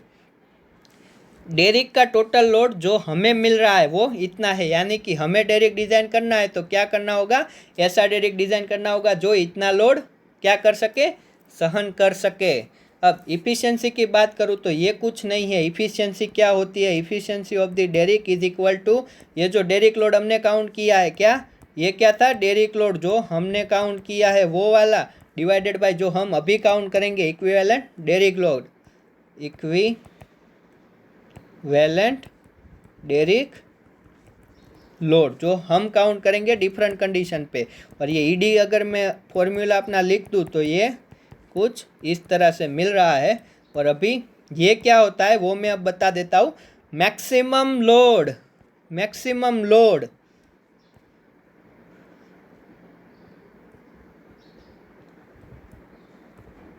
To be supported by derrick, यानी कि वो वाला लोड है। इक्विवेलेंट डेरिक लोड क्या होता है ये, चलो अब ये आपको दे के रखी है तो आपको ये काउंट करना पूछ ले तो आपको आना चाहिए, ठीक है, कैसे, इस इक्वेशन से। तो ये भी इम्पोर्टेंट है, आपको ये सब पैरामीटर इसके दे देंगे, या फिर वो FF भी दे सकता है, ठीक है, E और N देता है, ठीक है। वो कन्वर्जन आपको आना चाहिए, जो फॉर्मूला बताए वो एक साथ यूज़ करने हैं, ठीक है। आपको माइंड इस तरह से डेवलप करना है कि सारे फॉर्मूले इंटरचेंजेबल है, ठीक है। कुछ भी दे सकता है, आपको वो W ना दे और FF और NE दे दे तो आप यहाँ से W निकाल लो, कुछ भी दे सकता है, ठीक है। अभी तक जितने भी फॉर्मूला देखे वो बहुत ही इंपॉर्टेंट है, ठीक है। अब बात करते हैं, तो चलो अब हम only and only maximum load to supported by derrick ही देखेंगे। क्यों, क्योंकि वही तो अब हमें चाहिए। ये क्या होता है, equivalent derrick load is equal to maximum load, ऐसा बोल सकते हो। मैक्सिमम लोड कितना होगा डिफरेंट कंडीशन पे। तो ये हमारा जो डेरिक है, शायद आपने यूनिवर्सिटी में कर दिया हो, तो यहाँ पे मेरा ड्रॉ वर्क है, चलो इस तरह से मैं बोल रहा हूँ। तो ये A है, ये B है, सी है, कुछ भी ले लो, एक ले लो, वहीं पे हम कंटिन्यू करेंगे। चलो ये ए बी ले रहा हूँ, ए बी के बीच में क्या है, डेरिक है, ये सी और डी है। हमारी फास्ट लाइन कहाँ से निकलती है, हमारी फास्ट लाइन यहाँ से निकलती है, यहाँ पे पुली वाला अरेंजमेंट होता है, वहाँ पे होती है। अब जो डेडलाइन होती है, जो डेडलाइन होती है उसके मैं 3 केसेस बता रहा हूँ। जो डेडलाइन होती है वो आइदर जो ए बी है उसका ऑपोजिट साइड है, यानी कि ऑपोजिट साइड है जो सी है, ठीक है। ये सी पे मैं बांध सकता हूँ, यस ये स्टैंडर्ड है, ठीक है। कुछ भी नहीं दिया तो आपको केस 1 लेना है। केस 1 क्या, ऑपोजिट साइड पे, ऑपोजिट साइड लेग पे, यानी कि लेग सी पे, ऑपोजिट साइड लेग सी पे मैं डेडलाइन को क्या कर सकता हूँ, एंकर कर सकता हूँ, ठीक है। दूसरी कंडीशन में, दूसरी पेन से लेता हूँ, दूसरी कंडीशन यहाँ पे क्या होता, ट्रैवलिंग ब्लॉक है ये वाला, ट्रैवलिंग ब्लॉक। दूसरी कंडीशन में इसको ट्रैवलिंग ब्लॉक के साथ एंकर कर सकता हूँ, ठीक है। दूसरी कंडीशन क्या ली मैंने, किसके साथ, ट्रैवलिंग ब्लॉक के साथ भी मैं क्या कर सकता हूँ, उसे बांध सकता हूँ, ठीक है। बट ये कन्वेंशनल केस नहीं है, ठीक है। ये वाला केस कन्वेंशनल नहीं है। क्यों नहीं है, क्योंकि हम मोस्टली क्या करते हैं, ऑपोजिट साइड पे ही क्या करते हैं, बांध देते हैं। और केस 3 अगर मैं बोलूँ, रेड वाला केस 3 बताऊँ आपको, तो इसको यहाँ से ही कहाँ पे, ए पे बांधूँ या बी पे बांधूँ, आप बोलो, वहाँ पे बांधता हूँ। चलो मैं बी पे भी बांध सकता हूँ, ठीक है। कहाँ पे, जो डेडलाइन है उसको सामने की ओर, यानी कि सी पे भी बांध सकता हूँ, ट्रैवलिंग ब्लॉक पे भी बांध सकता हूँ, और बी पे भी एंकर कर सकता हूँ। तो कहाँ पे, same side on leg B. अब देखो ये इन दोनों के बीच में नहीं है, लेग बी पे है, तो आपको बीच वाला केस भी मिलता है, बट जो स्टैंडर्ड केस है वही हम डिस्कस करेंगे। ये अपना कुछ इस तरह से बड़ा सा प्लेटफॉर्म है, ठीक है।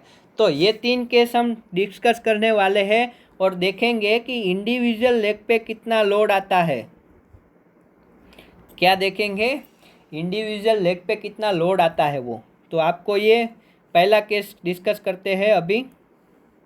चलो केस 1 डिस्कस करते हैं, ऑपोजिट साइड वाला। मैं कहाँ पे लगा रहा हूँ, ऑपोजिट साइड ऑन लेग सी। तो ए पे क्या क्या लोड होगा, बी पे क्या क्या लोड होगा, सी पे क्या होगा और डी पे क्या होगा। अब देखो यहाँ पे फास्ट लाइन की वजह से जो लोड आ रहा है, फिर हुक लोड जो आ रहा है, यानी कि जो तो आएगा ही, और डेडलाइन का लोड किस तरह से डिस्ट्रीब्यूट हो रहा है। तो ये दोनों तो हर एक केस में सेम हो जाएंगे। किस तरह से, देखो हमारा ये कहाँ पे है, यहाँ पे है, तो ये इक्वली ए पे लोड और बी पे लोड हर केस में इक्वली लगा रहा होगा। तो फास्ट लाइन का लोड क्या होता है, W/NE, वो क्या हो जाएगा, ये दोनों में इक्वली और ये दोनों में 0। तो ये टोटल देगा, वो कितना देगा, W/NE देगा, ठीक है। होता है W/NE फास्ट लाइन का, यस। तो वो इक्वली ए और बी पे आ जाएगा। वैसे ही हुक लोड क्या होगा, हुक सेंटर पे है तो वो चारों में इक्वली बढ़ जाएगा, ठीक है, चारों पे इक्वली बढ़ जाएगा। तो वो फाइनल टोटल क्या देगा, हुक लोड W, चारों पे इक्वली बढ़ जाएगा। फर्स्ट केस ऑपोजिट साइड पे हमने किया है, लेग सी पे, तो सारा लोड कहाँ आएगा, सी पे आएगा। तो सी की वैल्यू क्या हो जाएगी, W/N, और ये सारे 0। ये भी टोटल कितना होना चाहिए, W/N। आपको ये वैल्यू पता है, ठीक है, ये वैल्यू पता है। और ये तीनों का सम ही क्या होता है, अपना डेरिक लोड होता है, ठीक है। क्या होता है, डेरिक लोड होता है, ठीक है। अब आपको देखना है एक ईच लेग पे मैक्सिमम लोड कहाँ लग रहा है, ठीक है। क्या हो रहा है, मैक्सिमम लोड क्या लग रहा है। तो आप देखो यहाँ पे ओनली W/4 है, लेग सी पे कितना लोड लग रहा है, W/4 जितना, डी पे भी W/4 जितना, ठीक है। बी पे कितना लोड है, ये दोनों का सम।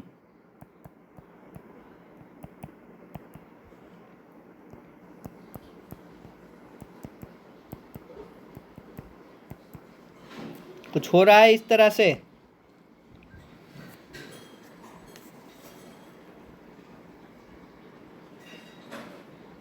ओ सॉरी, हमें कहाँ पे लेना है, ओके हमने सी पे बांधा है, ओके सॉरी।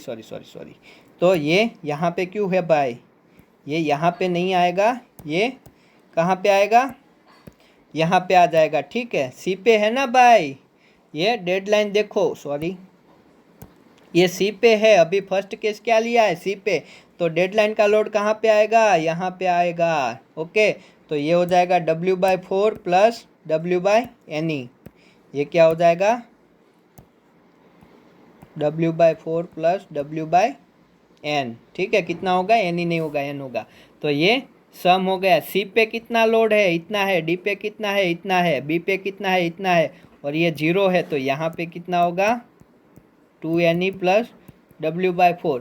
अब हमें क्या करना है, मैक्सिमम लोड ऑफ डेरिक निकालना है, जिसे हमने क्या किया था, इक्विवेलेंट डेरिक लॉग। तो वो क्या होगा, N is equal to N into maximum load on particular leg. Particular leg पे मैक्सिमम लोड, यानी कि जो ये वैल्यू है 1 2 3 4, ये 4 में से मैक्सिमम क्या है, ये वाला मैक्सिमम होगा, ये वाला नहीं होगा। यकीन नहीं आता, WN की कोई भी वैल्यू ले लो, E की वैल्यू 1 से छोटी ले लो और देख लो, ये वाली मैक्सिमम होगी। तो ये वाली वैल्यू हम यहाँ पे काउंट करेंगे। और N कितना है हमारे केस में 4, यह 4 के लिए ही हमने डिज़ाइन किया है। ठीक है, 4 से ही पूछेगा तो 4 से ही पूछेगा भाई, प्लस W/N। ठीक है, तो ये हो गया हमारा FED, maximum equivalent daring load case 1 के लिए। अपोजिट साइड पे यहाँ पे आएगा। ठीक है, क्यों, क्योंकि हमने डेडलाइन कहाँ पे लोड दिया है, सी पे दिया है, और ये दोनों का सम होता है इतना। ये maximum load on particular leg, क्या कौन से लेग पे मैक्सिमम लोड होगा, सी पे मैक्सिमम होगा, कितना, इतना, इंटू क्या करना है, ये कई बार रह जाता है। ठीक है, ये एन को ध्यान रखना, इंटू 4 जितने भी लेग है। ठीक है, यानी कि मैक्सिमम लोड कितना आ सकता है हमारी डेरिक पे, इतना मैक्सिमम लोड आ सकता है। बट अभी का लोड क्या है, डेरिक लोड क्या है, ये वाला। ठीक है, ये तीनों का सम। तो हमें यहाँ से इफ़िशियंसी निकालने को बोले, इफ़िशियंसी तो क्या होगी, W/N plus W/NE plus W divided by ये वाला FED, क्या निकल के आया, 4 इंटू W/4 प्लस W/N। ठीक है, तो ये क्वेश्चन है, बहुत ही आसान है। ठीक है, ये इफ़िशियंसी हो जाएगी। ठीक है, कुछ भी पूछ सकता है। ये क्या लिखा है, FD/FDE, इक्विवेलेंट डेरिक लोड। ठीक है, तो ये इंटू ये मैक्सिमम, जो भी लेग का मैक्सिमम हो रहा है वो यहाँ पे रखेंगे, इंटू नंबर ऑफ लेग करेंगे। सेकंड केस देखते हैं, मैं इसी में रब करके आपको दिखाता हूँ। चलो, ये सब हट जाएगा आप सेकंड केस के लिए।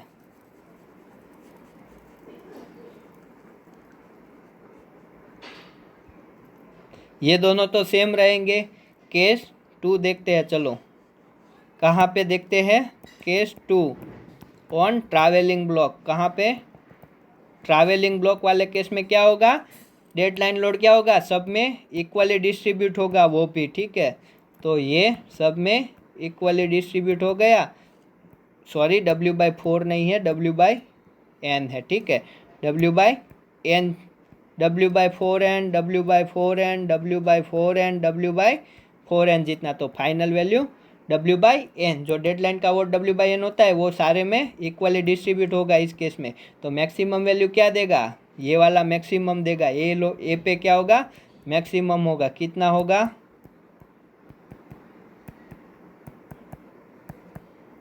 ये इंटू क्या करना है, इंटू नंबर ऑफ 4। ये हमें क्या देगा, FED देगा। देगा कि नहीं देगा, यस देगा। तो ये निकल के आएगा कौन से केस में, FED क्या निकल के आएगा, ये वाला निकल के आएगा। और इससे आप, अब लिख नहीं रहा हूँ ज़्यादा। ठीक है, अब आप समझ गए होगे, इफ़िशियंसी आप लिख सकते हो इससे, यस, यहाँ पे ये चेंज हो जाएगा। ठीक है, ये क्या, FED। दूसरे वाले केस में क्या निकल के आएगा, ये वाला निकल के आएगा 4 into 4 into W/2NE plus W/4 plus W/2N। ठीक है, ये निकल के आएगा, तो ये रख देना यहाँ पे। ठीक है, तो इसमें फॉर्मूला ये वाला निकल के आएगा। ठीक है, आगे बढ़ते हैं थर्ड केस में, और ना ए लेते हैं। अब थर्ड केस, आप चाहो तो खुद भी रब कर सकते हो तो अच्छी बात है। Case number third, on the B लेते हैं। क्या लेते हैं, ऑन दी बी लेते हैं। तो उस केस में क्या होगा, सेम साइड पे हमने लगा दिया तो सारा का सारा लोड कहाँ पे लग जाएगा, बी पे लग जाएगा। कहाँ पे, बी पे लग जाएगा। तो यहाँ पे हो जाएगा सारा का सारा यहाँ लगेगा, ये दोनों जीरो हो जाएंगे। तो उस केस में ये तो W/N ही होगा, ये भी W/N है, ठीक है। तो यहाँ से तो हमें एफ डी की वैल्यू मिल रही थी, तो ये बी पे क्या हो जाएगा, इस बार कहाँ पे मैक्सिमम होगा, बी पे मैक्सिमम होगा।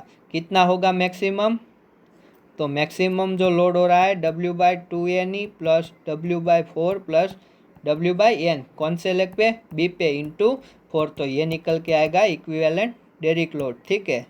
ये सारी टर्मिनोलॉजी से आपको अंडरस्टैंड करनी है, ठीक है।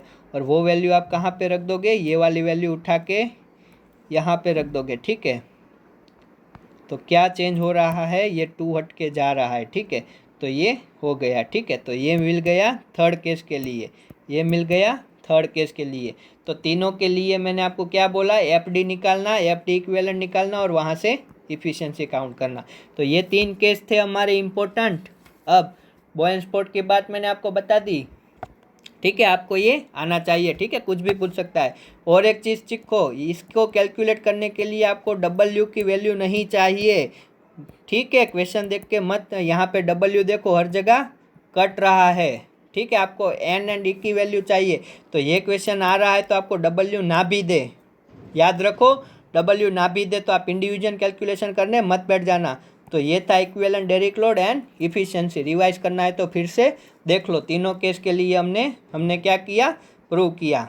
अब बात करते हैं लास्ट 2 टर्मिनोलॉजीज इसके लिए, वायर लाइन डिज़ाइन फैक्टर। ये सारे भी जितने भी डिज़ाइन फैक्टर होते हैं उसकी वैल्यू क्या होनी चाहिए, ग्रेटर देन 1 होनी चाहिए। तो डिज़ाइन फैक्टर क्या होता है, वायर लाइन डिज़ाइन फैक्टर, कि भाई जो ब्रेकिंग स्ट्रेंथ है, जो हमने रोप यूज़ किया है उसकी ब्रेकिंग स्ट्रेंथ है, उसके अपन एक्चुअल फास्ट लाइन का जो लोड है, ठीक है, दोनों के यूनिट सेम होने चाहिए। इसको हम बोलते हैं डिज़ाइन फैक्टर। सिंपली बताओ कि ये हमारी रोप है, इस पे अभी जो हम लगा रहे हैं वो 5 पाउंड फोर्स जितना लगा रहे हैं, तो इसकी ब्रेकिंग स्ट्रेंथ है वो 5 से ज़्यादा होनी चाहिए, यानी कि 7 या 8 जितनी, कितनी, ग्रेटर देन 1 होना चाहिए। और कितना होता है, कितना, 3 to 4 होता है, ठीक है। नॉर्मली हम 3 to 4 टाइम जो हमारा फास्ट लाइन लोड यहाँ पे लग रहा है उससे 3 to 4 टाइम ये वायर की स्ट्रेंथ होनी चाहिए, वो उतना बियर करना चाहिए। उससे ज़्यादा करे तो कोई इश्यू नहीं है, बट उससे कम नहीं, बट बियर उतना करना चाहिए, ठीक है। तो ये सिंपल सी टर्मिनोलॉजीज थी। बोयंस फोर्स कैसे कैलकुलेट करते हैं वो आपको बता दिया। फिर एक मैकेनिकल का टर्म है, छोटा सा टर्म है बट आपको पूछ ले, gear ratio. Gear ratio, gear कहाँ था, ये मेरा ड्रॉ वर्क है और इसके अंदर ये ड्रम है। तो यहाँ पे मोटर होगी जो इस ड्रम को रोटेट कर रही होगी। तो गियर रेशियो सिंपली लैंग्वेज में बताओ तो क्या होता है, तो ये जो मोटर की स्पीड है, मोटर जिस स्पीड से घूम रही है उसके अपन जो ड्रम जिस स्पीड से घूम रहा है, ठीक है, जिस स्पीड से मोटर घूम रही है उसके अपन ड्रम का स्पीड, ठीक है, ड्रम की जो स्पीड है वो वाली स्पीड। तो ड्रम की स्पीड से घूमेगा फास्ट लाइन वेलोसिटी के जितनी स्पीड से। तो फास्ट लाइन ये क्या है, फास्ट लाइन वेलोसिटी नहीं है, ड्रम की वेलोसिटी है। तो अगर ड्रम की वेलोसिटी आपको दी है तो आप उसकी आरपीएम निकाल सकते हो। 2πrn क्या होता है, वेलोसिटी देता है, एन को आर से मल्टीप्लाई करो या फिर डब्ल्यू को आर से मल्टीप्लाई करो तो ये ड्रम है, ठीक है। एफ क्यू लिख रहा हूँ, ड्रम की वेलोसिटी है, ठीक है। तो 2πr इंटू आरपीएम। तो अगर ये आरपीएम में दिया है तो ये भी आरपीएम में रखो, ये अगर वेलोसिटी के टर्म में दिया है तो ये भी वेलोसिटी के टर्म में रखो। बट जो मोटर इसे घुमा रही है तो जो मोटर की स्पीड है उसके अपन जो ड्रम की स्पीड है, दोनों का जो रिलेशनशिप है वो गियर रेशियो से हमें मिलता है। तो ये सिंपल सी बातें थी, सिंपल से कैलकुलेशन से आपको यूनिट कन्वर्जन से भी हो जाते हैं, वैसे सब थे, ठीक है। तो ये आज हमने डिस्कस किया। नेक्स्ट वीडियो में हम स्टार्ट करेंगे लास्ट सिस्टम रोटरी कंपोनेंट, ठीक है। उसमें हमारे कैलकुलेशन में आएंगे पंप्स, ये इतना हम देखेंगे। और उसके बाद जिस तरह से टाइम हमें परमिट करवाता है उस हिसाब से हम क्या देखने वाले हैं, उसके बाद we will move to design part. तो ये सेकंड पार्ट हम भी 2 दिन में कंप्लीट करने वाले हैं। आई होप आपको अच्छे से समझ में आ रहा होगा। Then okay, so tomorrow we will complete basics of the casing design I guess. Okay, tomorrow I will try to complete rotary component, वो तो थोड़ा बहुत है। फिर we will learn how to calculate the volume of the cylinder. क्या मजाक कर रहे हो sir? Yes, we will do only calculations of the cylinder in the pump, nothing new. Okay, so don't worry about the formula and all, we will make it very easy. आपको बस 12 का जो छोटा मोटा कन्वर्जन है और जो formula होते हैं, force into displacement is equal to work, फिर pressure into volume is equal to work, ये दोनों को कंपेयर करना और वो सब करना आता है, तो ये बहुत ही ईजी चीज़ है। ठीक है, इक्विवेलेंट डेरिक लोड भी आप सिंपली फॉर्मूला ना याद रखो और इस तरह से ABCD लिख लो। ठीक है, फास्ट लाइन लोड और वो तो पता ही है आपको, वो तो लिख ही देना है। ठीक है, इस तरह से देखो, ये तो सब में इक्वल होता है। तो लास्ट वाला देखो क्या बोल रहा है, ए पे डाल रहे नहीं तो कहाँ पे डाल रहे, जहाँ पे भी डाल रहे हो वहाँ आपका लिख दो। ठीक है, ए पे ही डाल रहे, ठीक है, ए पे ही डाल रहे तो वहीं पे लिख दो, तो ये मैक्सिमम हो जाएगा। सी पे डाल रहे तो कौन सा वाला मैक्सिमम मिलता है, सी वाला। सी पे क्या फास्ट लाइन है, नहीं है, तो उसे हटा दो। कैसे करो, वो बोल रहा है कि सी पॉइंट ऑपोजिट साइड पे डाल रहे हैं। ठीक है, तो ऑपोजिट साइड वाला पॉइंट ही मैक्सिमम देता था, तो वहाँ पे कौन कौन से फोर्स हो गए, फास्ट लाइन वहाँ पे है, नहीं है, 0 लग दो। डेड लाइन है वहाँ पे, यस डेड लाइन है, तो वहाँ पे उसका पूरा आएगा। और फिर हुक का कितना आएगा, 4th बाय आएगा, तो यही तो होता है इनटू नंबर ऑफ लेग, तो ये FED मिल गया। ऐसे स्पीड आप डेवलप कर सकते हो। सिंपल सी चीज़ें, फॉर्मूले सारे मत याद रखो, आप बस छोटे मोटे कन्वर्जन याद रखो। जय जिनेंद्र, ज़्यादा बातें नहीं करूँगा, मिलते हैं कल। आज के लिए इतना ही। अब रोटरी कंपोनेंट एंड केसिंग का ओवरव्यू डिज़ाइन का, ठीक है, उसमें ज़्यादा डीप में हम नहीं जाएंगे, वहाँ से भी क्वेश्चन नहीं आते हैं, वो बहुत ही ईजी है। ठीक है, बहुत ही ईजी है, आपको प्रेशर कैलकुलेट करना आना चाहिए रोज GS से, वो हो जाएगा। तो चलो मिलते हैं दोस्तों, थैंक यू सो मच।